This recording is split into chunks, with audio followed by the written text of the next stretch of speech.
Get ready, try to get some breakfast, get ready for work. My mom comes, I leave, go to work. I work 11 to 4. After work, either if I have to stop at the market or something, then I'll come home. My mom leaves. I feed the baby, feed the kids dinner, do bedtime. My husband will come home and take care of some housework stuff. Then I'll, pump again. And then by then it's about 9, 10 o'clock. If I have some schoolwork to do, I'll do my best to try to get some reading done or some schoolwork done. And then I try to make it to bed by 11 o'clock.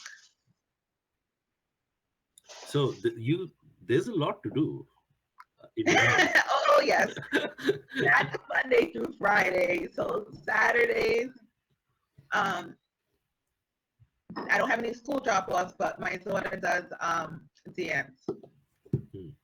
Well, she was doing dance, so that. But I had to stop after I had the baby because she was in the hospital. Now I was in the hospital, so that's on break for now. But dance will be starting back up soon, so that's typically weekend stuff. Right. So how do you sort of organize your life at the moment? I try to use my calendar on my phone as often as possible, to put in appointments, to put in things. I even try to put in reading, like quotas that I need to read such and such books by, or I'll put in due dates like a week and a half in advance, so I'll know something is coming up due, so I can kind of get a head start on it, or just have it somewhere in my mind that this is coming up. Right. So are there things that you want to do but don't end up doing using your existing calendaring method? Yeah, I use my text message also. I'll send myself text messages of things that I Mhm. need to remember, like shopping lists, things of that sort. Or if I don't do something right when I remember, it completely falls outside of my memory. So I try to send myself a text message of something I need to do, like an internet search or pay a bill, or something like that. I also okay, go see daddy. Sorry. I No, no also problem. have, for like bills and stuff, I have a wall calendar that I write the bills on each due date. So my phone calendar doesn't do it all, so I use like other things. Right. So what are some of the things that you maybe hate doing, um, but don't end up doing? I forget a lot of meetups that I will like make plans with someone, because in all of my life I try to have a personal life. It doesn't happen Hmm. that often, but I'll come like someone just texted me the other day like, "Oh, are we still on?" And I had no clue what she was talking about. Like, I'm sorry, you need to refresh my memory. So she sent me my text, and I'm like, I completely forgot. Like, completely all scheduled 2 things on the same day. Um, so yeah. Could you tell me a little bit more about what kind of meetup this is? You're just meeting up with a friend to do, go out to dinner or drinks, or, paint and wine or bowling, just something to keep me sane. Right, right. Yeah, you, with all the family life, I imagine that you would need that. Yeah. Cool. So could you give us an example of something you've done successfully in your personal life? Um, I mean, it can be anything, small, big. Uh, and could you just walk us through how you did it? Um, so, I mean, would school be an example of that? Or do you mean like getting, like, meet up with friends? Like, what do you mean? I think anything that pops into your head. School, I think, is a good example. Yeah, school, it was definitely difficult. Mhm. But it, I'm at the finish line. Last year I had internship for a year, which, I worked part-time. So then it was an additional 20 hours. So it was like a full-time job on top of, mom life and wife life. And I was still doing church ministry life. And I just had to really schedule everything down to like 10 minutes in order to make it successful because my husband's work hours are, he's gone by the time the sun rises, and sometimes he doesn't go home until the sun comes down. So in between of all that, I had to manage my kids pick up and drop offs and all of that on top of trying to see, because I was doing a clinical internship where I was a clinician. So on top of my clients, but I completed my internship successfully, thank God. And that was a big achievement for me. In school, God willing, all my work is due on Friday. So if all that is completed successfully, I'll be graduating next month. Oh, congratulations! Yeah, thank you. That's uh, that's awesome. So how did you do that? So how did you do? You mentioned you schedule everything down to 10 minutes. How So how did you do that? for my work internship, I had actually a book calendar, and I kept my personal life calendar in that also because I couldn't have like three different calendars to look at. That just would be completely ridiculous. And everything will fall through the cracks. So I had to schedule, my kids' doctor's appointments into that on top of my the time that I meet with my clients and times that I need to be in the office. And my work schedule had to change. My supervisor was really great with work, and she let me change my schedule to fit into my internship schedule. So if it wasn't for that, it wouldn't have been successful at all. Right. Um, so could you give us an example of something that you were unsuccessful at? Um, I would probably say church ministry. I was trying to take that on the same time as I was doing everything else, and it just became too overwhelming. It was just too many things at one time, and I just couldn't fit everything into the schedule. It's something that I am really passionate about doing, but it just didn't work with my schedule. Mm. So how did you go about trying that out and realizing that it didn't work? Um, I I tried it for, and I lasted longer than I thought I would. I probably did it for almost a year, and it was additional, being in additional places a few times during the week and devoting my Sundays, which I really don't have a down day. So it, I just found myself running really thin. Go see daddy. Go see daddy.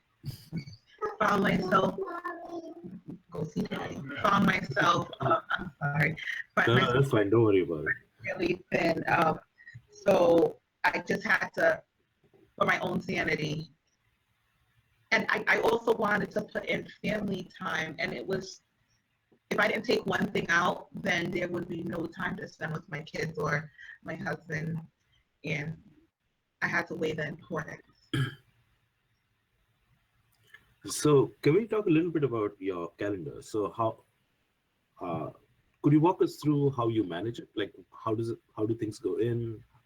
Um, how do you plan, do you plan your day or week or month, or like how does that work?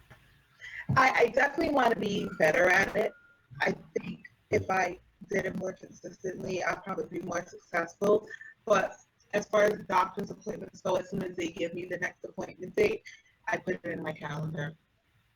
Um, Trainings for work, I put it in my Google Calendar online, which links into my calendar on my phone. So that helps me out. If it doesn't link into my calendar on my phone, then I don't tend to use it because I need it accessible. I don't want to have to access something different to figure out what I need to do. I just need to see it there. Hmm. So, So are that there, sorry, go ahead. no, no, Mhm. that Right. Are there things that you do that are not in your calendar? yes, like 90% of my life. um, besides doctor's appointments and trainings for work, and maybe school stuff, and not even all my school stuff is on my calendar. Everything else is not on it. Um, it should be on there. It should be on there, but it's not on there just for lack of time to actually sit and put everything in. I think if it was maybe a little easier to put everything into the calendar, it probably would be. Like I'm trying to start working out again and putting certain gym classes that I want to take into the calendar. That's not on there. Like my kids' dance schedules and stuff, that's not on there. Right. Uh, when do you decide to put something on the calendar, and when do you decide to leave it off? I think when I fail at it a few times, I'm like, all right, this really needs to be on my calendar. Like when I missed, because I found at work I was missing trainings that I would sign up for and the company paid for, and I'll completely forget that I had a training that Mm. day.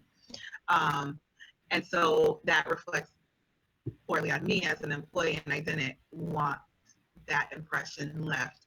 So I had to start putting it into my work calendar. Same thing with doctor's appointments. Um, I would wake up and be like, and then I'll have a reminder call, like, crap. And my doctor's appointment is maybe about an hour and change away. So that's like a big, I have to plan that accordingly. I can't just stop what I'm doing and run to the doctor's because it's so far away. Mm. So after I failed a few times at keeping track of them, then I had to start putting it into my calendar. Right. Do you have a um, do you have a, I think ritual is the best word I can think of, around your calendar? I don't. Mm. I don't. Um, I like I said, I can be way better at it if I took the maybe 2 to 3 minutes that it takes to input something into my calendar. Um, but just like that's been just so overwhelming lately. Maybe next month, talk to me Mhm. next month when school is done. I'll probably have it to make it into like Life happens. yes. But no, like I said, doctor's appointments and work trainings, as soon as I get it, I'll put it in. Or if I find myself thinking like, oh, do I have one coming up? Then I'll stop and search for it wherever online it is. Like maybe go on my doctor's portal and see if the appointment's there and then put it into my calendar. Mm. Okay, cool. Um, we're now going to show you some screens, and they're not an actual application. They're not an actual app on your phone, so they're just sort of like they don't really work. So I'm going to share my screen, and we just wanted to get your thoughts on this. So just give me a minute while I do that. Honey,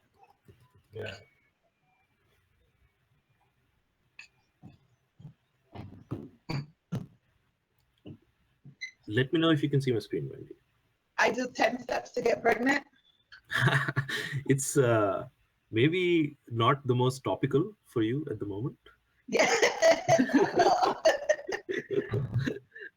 But I mean, one of the reasons why we wanted to get your feedback is that you have gotten pregnant in the past. And just so imagine that you were trying to get pregnant and there's an app that you sort of go in and this is the screen that you see. Mhm. Could you just walk us through What jumps out, and what's what are you thinking? Um,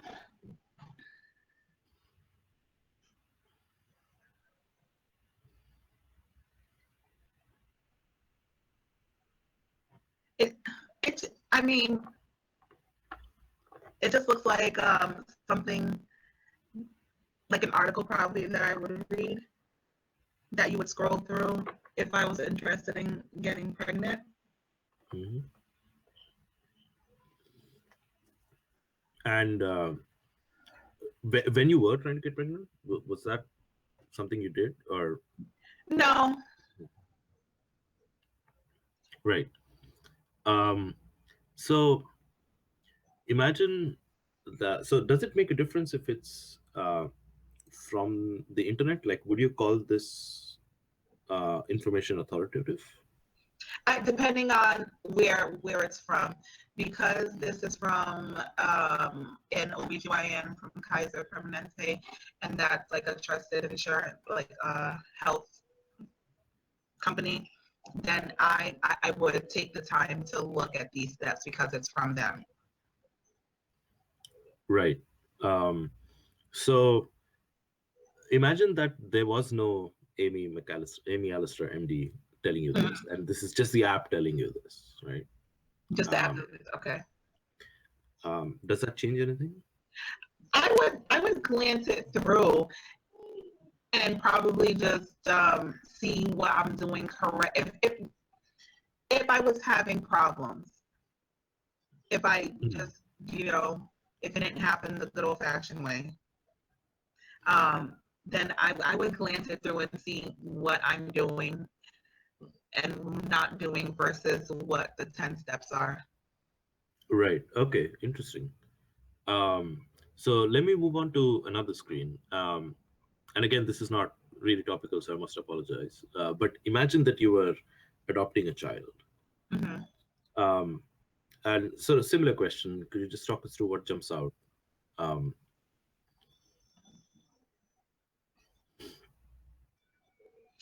Well, the first thing I even look for before I read an article is who it's from and where it's from, mhm. because I care about that.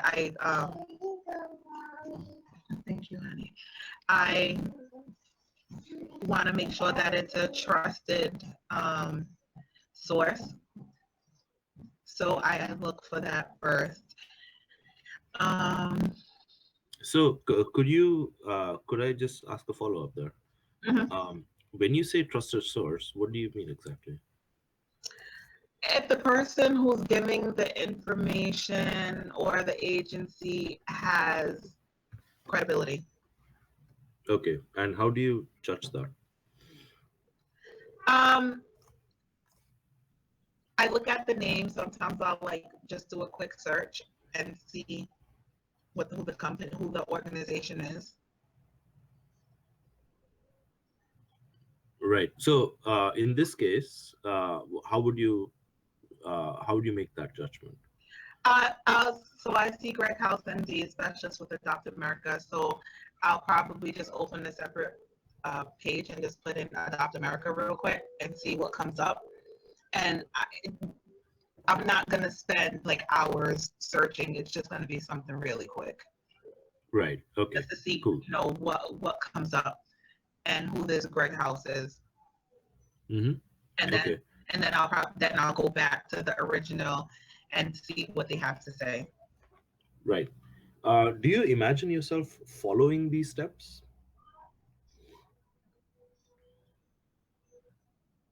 Yeah, yeah. Um, right. Okay. And what if this came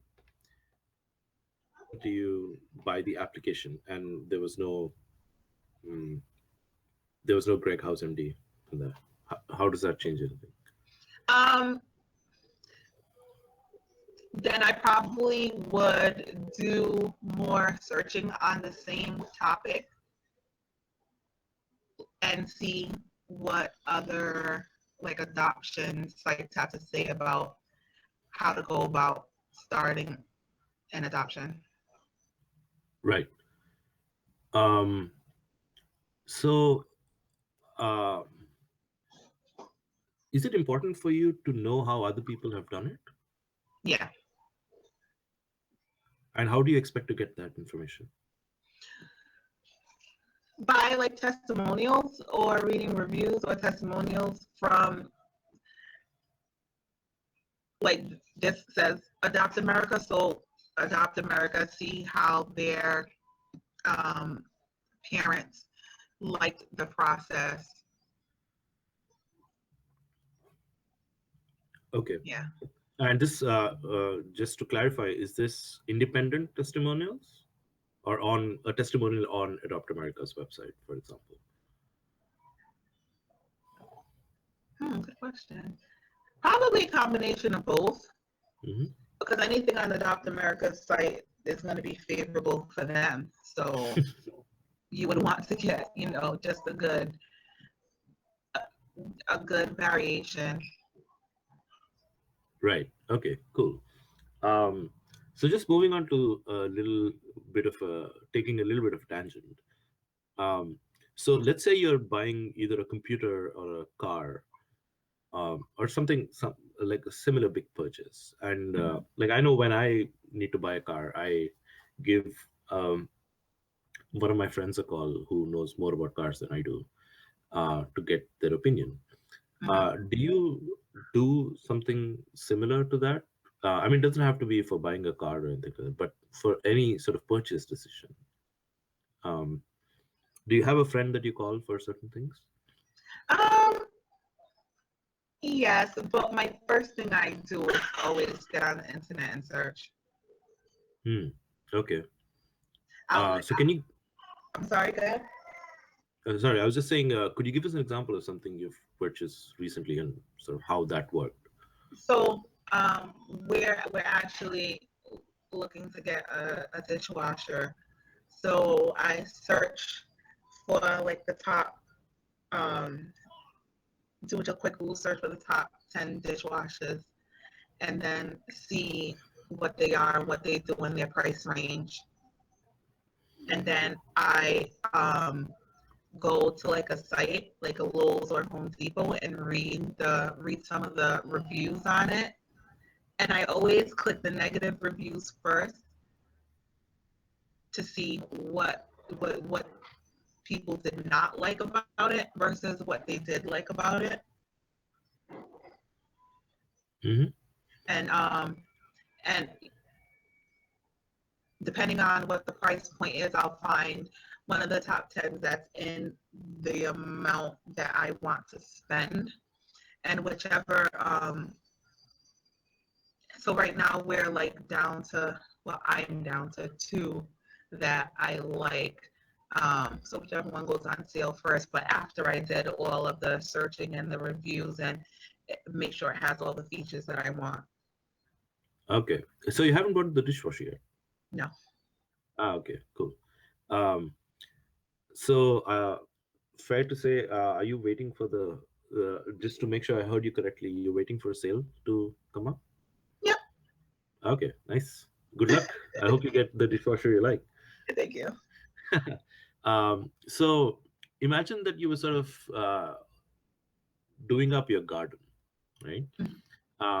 And this is a suggestion that sort of comes up in the app, and there's a screen here.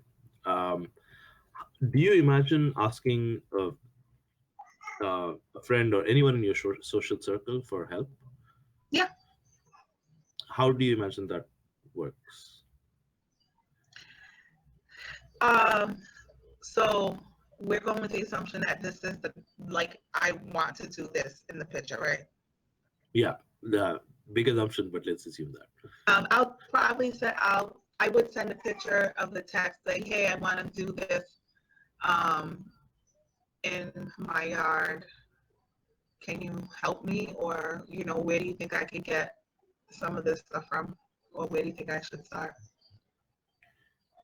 Where would you imagine sending that, the picture?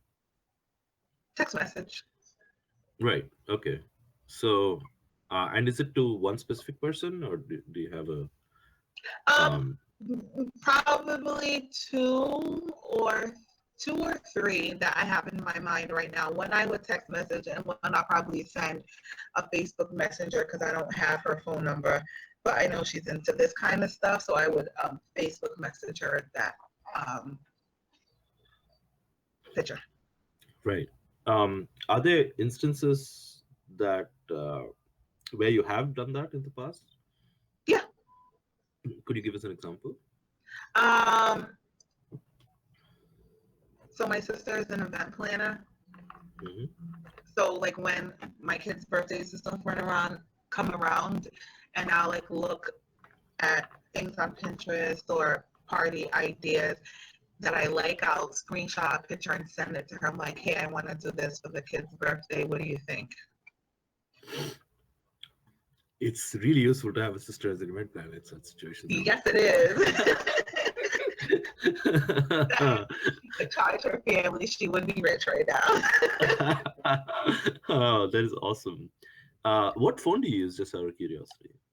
I have an iPhone. Right. Okay.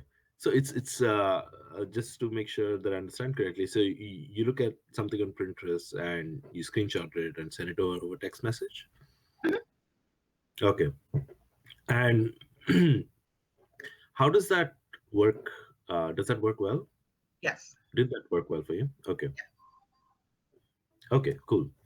Um, so now let's sort of move on to something else, right? So could you sort of, let's say you're moving home, let's say you're moving to either a new city or a new country. I'm not sure if you have you done that in the past. Mhm. um, so what's your what happens, so from the point where you decide to move to the point where you actually move, what could you walk us through what you did? First thing I did was job search. Hmm. I pinpointed around the area that I wanted to live, um, and then applied for jobs in that area. And then I took scheduled interviews, took a week um, to go down and interview, set my interviews for that week. I went down and interviewed, and then in between that time, I drove around the area that I was thinking that I wanted to live, and came back. And then when I got a job offer, I accepted it within a certain time frame, and I got an apartment and I moved. All right, so did you decide where to move first before um, finding everything? I did. I did. A few, not a few years ago now, but in 2006, I knew that I just wanted to move to Georgia. Mm. So I got a few recommendations from friends that I knew had family down there. But when I flew down and I was there, I just looked at some of the certain areas, whether I want to live north or south of Atlanta or to the east or the west, and I pinpointed the area that I wanted to live in. So that's how I did my job search. All right. How did you decide? How did you pinpoint the area that you wanted to live You know, it. So, well, actually, it's coming back to me now that I'm thinking about it. I knew that I wanted to live close to Atlanta, but not in Atlanta. So I did searches for areas about a half an hour away. So it was close enough to the city, but far enough away that it wasn't that city life traffic. And so that's actually how I pinpointed the area that I wanted to live in by just Googling like places half an hour from Atlanta. And so I ended up living in Douglasville, Georgia, which is about 35 to 40 minutes away from Atlanta. But just that whole it was Douglas County, Marietta County, but that whole perimeter was kind of in the same half an hour-ish away from Atlanta. So I would have lived anywhere there. Um, right. So how did you find places? Like, what do you use to find places? I just searched online when I was apartment hunting. I I really just searched online actually. All right. Okay. Cool. So unfortunately, we don't have a screen that shows you how to move to Georgia. But but imagine that you were moving to the Bay Area, California Bay Mhm. Area. And this is the screen that sort of the app shows to you. Is this more useful to you than a Google search? Mm.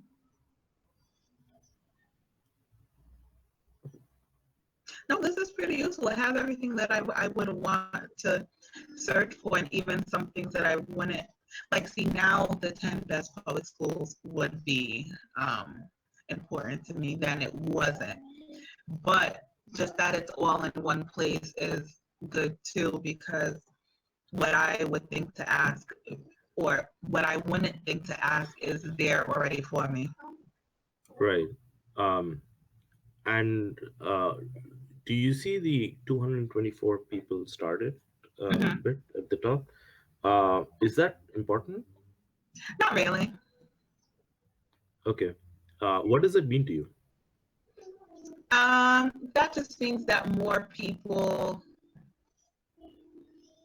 liked or cared about that topic and like the content in it, but that doesn't necessarily mean that those people think like me. I tend not to think like the mass, so that's not important to me that more people liked it. Okay. All right. Cool. So I'm just going to stop sharing my screen because I think Go see your father. this also save some bandwidth and so on. Mhm. Um, so do you have situations where you have to make a group decision? It's not just you, but there's other people involved and so on. Could you give us an example of where you've done that? With my family and with my friends. Um, so every year we go on a girls trip. This is just the most recent. So deciding like where to go on our girls trip is sometimes a group decision. How do you do that? Like how does that work? Group chat, first of all, group chat, text messaging, um, and so I'll throw out some ideas and say if anybody else has any ideas, throw out some ideas. We'll message back and forth about it for a while, and then we'll meet in person. Those who can meet, those who don't live in the same state, we'll just like FaceTime them in or just fill them in Hmm. after. But whoever's present gets to make the final decisions. All right. So does who how big is the group, if you don't mind me asking? Um, this year, uh, 11. Oh, nice. Uh, so have you do you have an example of something that you were unsuccessful at that you tried to do it as a group, or it was difficult to do? Well, even with this group decision, um, so we were short a few people, and someone asked if their mom could go, and so that was like a big thing because some of the girls didn't want like mom parents there. I'm like, well, I'm a mom parent, but they're like, Mm. you're a younger mom parent, so that's fine. So that was like a clash. So I wanted my mom to go too, but but ultimately the group spoke and they voted that down. So no moms allowed. Right. Was this in person? Text. Okay. Right. And this is app iMessage. Is that right? Yes. Well, no, because not all of them have iPhones.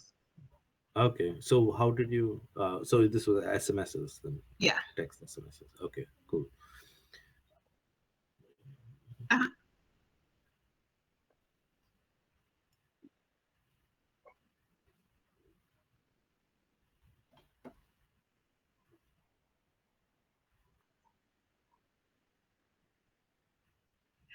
No, but I think that would have made it easier for, because I think some didn't want to say no because they didn't want to look like the bad guy.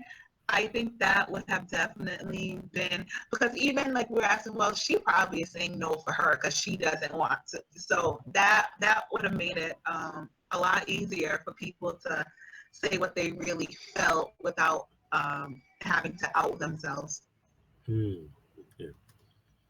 Um, so I'm just going to show you the screens again, um, and I'm going to ask you to order them in on top to bottom. What's sort of the most useful for you?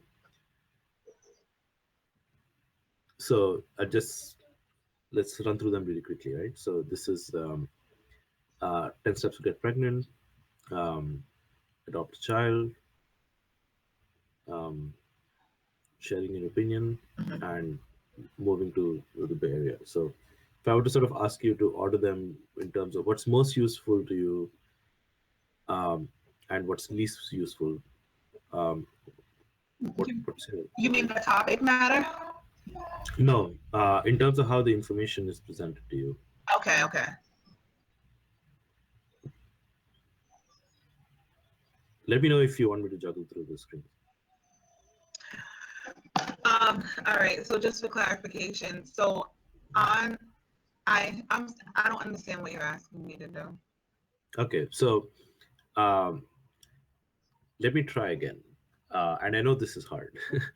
um, so imagine that you were doing something, Hmm. um, and just imagine a something in your head, right? Like anything that you're currently doing. So let's say you're buying your dishwasher, right?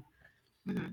And these are sort of four uh, screens that have different types of information here, right? So this has here's what you need to do to buy a dishwasher, for example. Here's what, and this is from some dishwashing expert. Um, Here's where you get to ask an opinion from a friend if you need to. Hmm. Uh, and this gives you all the information in links together in one screen. Hmm. So, um, with that in mind, what's the layout? I guess is the right answer. Is the right way to put it. What's the layout that's the most appealing to you or useful to you? From the four different screens, which screen is most appealing to least appealing?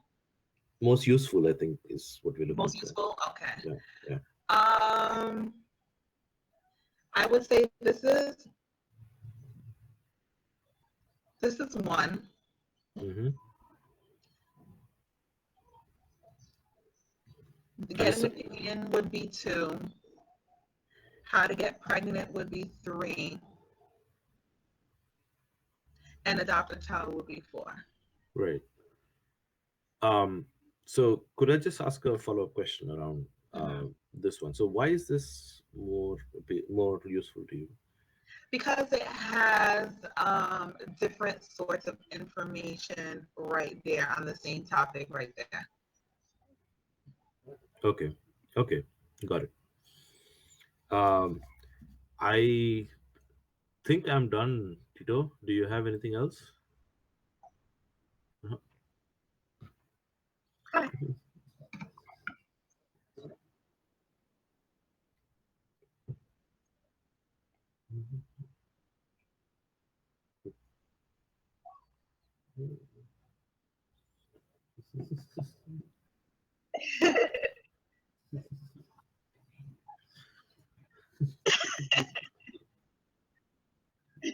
Somewhat, yeah, to an extent.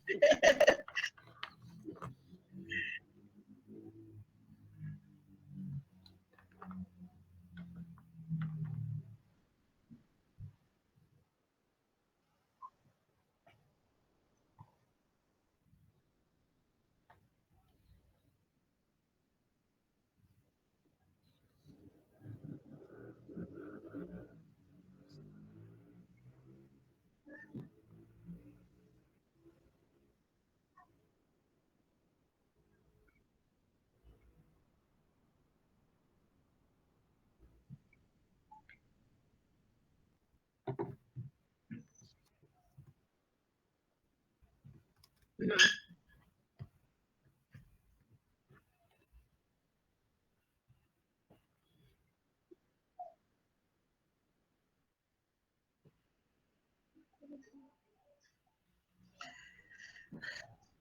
Um,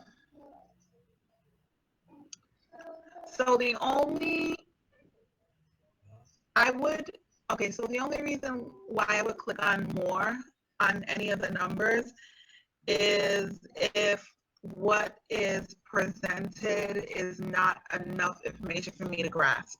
Like if I just quit birth control, that's easy enough. I don't need to read more about that. You know, clearly if I want to get pregnant, I need to quit birth control. So I wouldn't click more because that's kind of information that I would understand. Detox your body, I would probably click more to see what other things they mean by detox, because there's been so many different definitions or explanations of what detoxification could mean. Time for ovulation. If I didn't know how to track my ovulation, I would click more. But if I'm knowledgeable on that, I wouldn't click more. Does that make sense?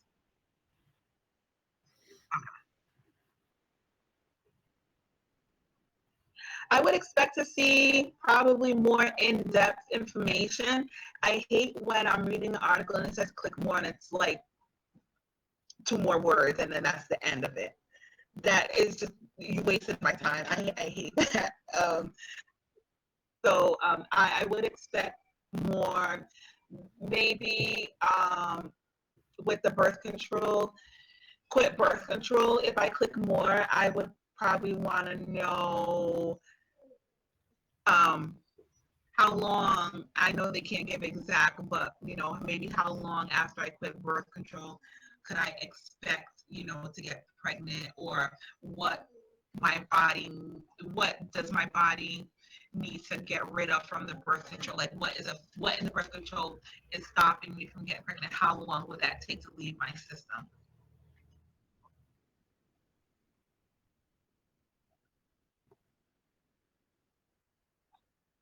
Mhm,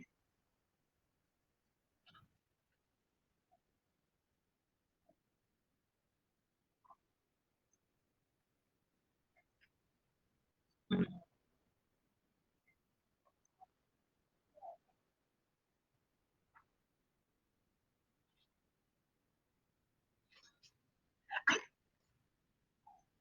I think the steps I think is very useful for a specific topic. Um,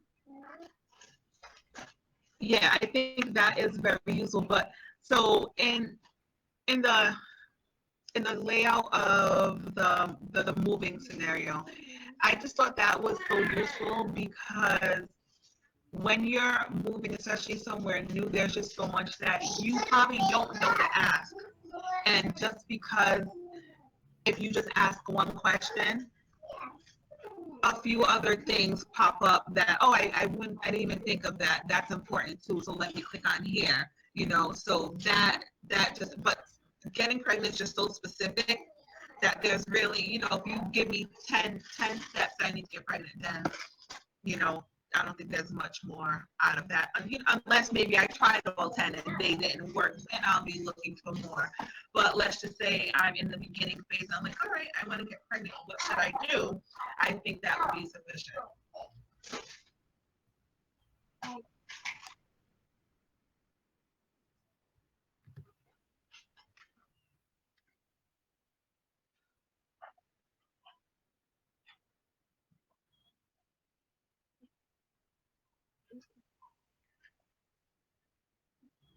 Yes, the comment, how many people commented?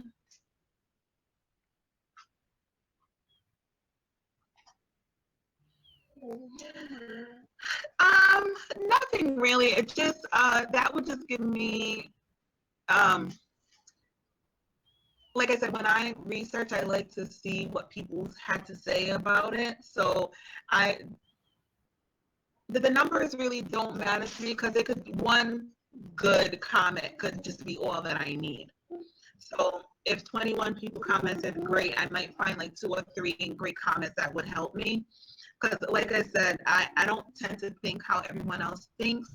So, my one comment could be enough for you, and there could be hundreds and hundreds of comments.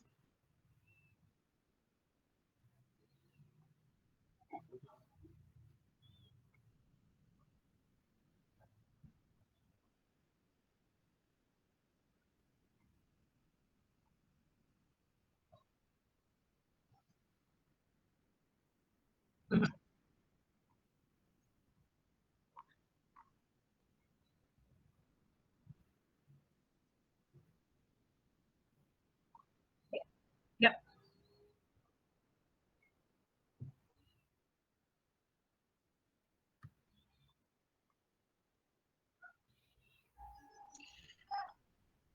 Yes. When like if someone drops out, I can't just remove their name. I have to start a whole new message thread, which is annoying. Um, but if they were all iPhone users, I could, or if I didn't have an iPhone, I know with Android you can. But with my iPhone, with people with different phones, I can't just remove someone from a group message if they decide that they don't want to go on trip. I have to start a whole new message thread. Um, and I know there are like applications from SMS messaging, but that's just extra stuff. Like I don't have time for extra stuff.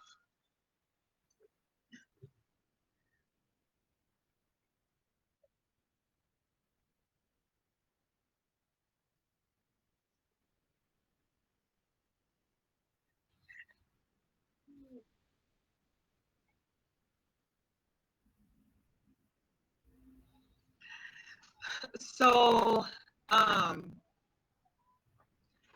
we start thinking about the vacation at the beginning of the year because it's at the end of the year. So it's always the first week of December. Um, and so I'll send out a text like, hey ladies, where do you want to go this year? And some people will send out a few things and then I'll research like prices and how much it's going to be and da da da. And then I'll respond like, all right, I did some research. Here are places that are affordable within our budget for the trip. We'll send it out. Uh, and then we'll plan a in-person meeting to talk about a final decision. Like if there's, so this is going to be our fourth year. So sometimes there's a little, no, I want to do this. No, I want to go here. I want to go here. But sometimes via messaging, we can all decide, is everybody fine with, like this year, we're going to St. Martin. Is everybody fine at St. Martin? Yep, everyone is fine with it. So when we met in person, it was just to talk about the room, the pricing, and how much it is. And then even after we meet in person, a text goes out like, okay, we all met in person. This is the dates, how much it's going to be, when the deposits are due, etc.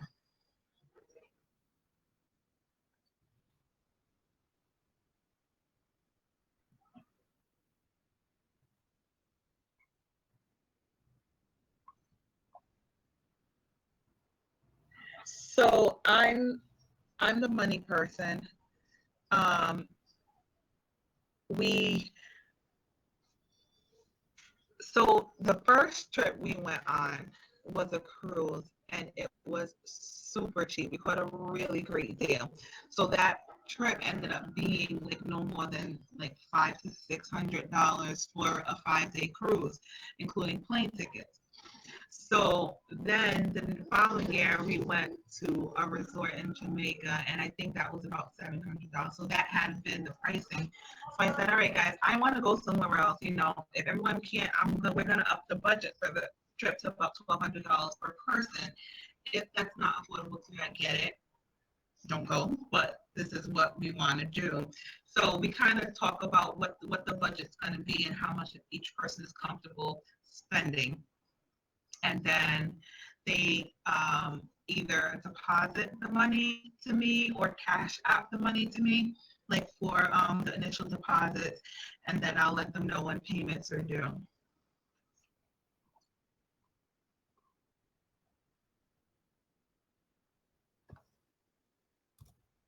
Okay. Yeah, thank you so much, Wendy. This has been very useful. Um, and do you have any questions for us? Yeah. So what are you guys like developing an app? Like what's the end goal? Ah, Can you share that? so yeah, of course. I think we're trying to figure out exactly what this app will do. This We have a few theories. Um, One of the theories is that Google searching is very good for if you want to find information that's in one place, but not very good if you want to find information that is sort of scattered across many links. Mm-hmm. And I mean, we've all had times where we spend an hour doing research on Google for something that should have been fairly simple. Mm-hmm. Um, so we're sort of trying to see if we can build an app that sort of brings together relevant information for what you need across links. Um, so I think that's sort of that's the core premise for what we're trying to do. And there's many different aspects to it as well, because information also lives in people's heads. Um, Information is also in what you do day to day, which is why we talk about group planning a lot. Um, Information also is things that you do uh, in your daily life, right? Like, for example, you were talking about personal time and making time for your personal life, and uh, how we don't seem to be able to do that a lot. So we're exploring various different angles. So we haven't sort of settled on a one specific thing that the app will do yet. So we're at the stage before we start building the app where we go, Okay. okay, let's go figure out exactly what we think people will want. Well, good luck. Yeah, thank you. And this has been very helpful. And thank you so much. All right. Thanks. Have a great day. Cool. Cheers. Have a good one. Thanks. Bye. Bye. You want chocolate?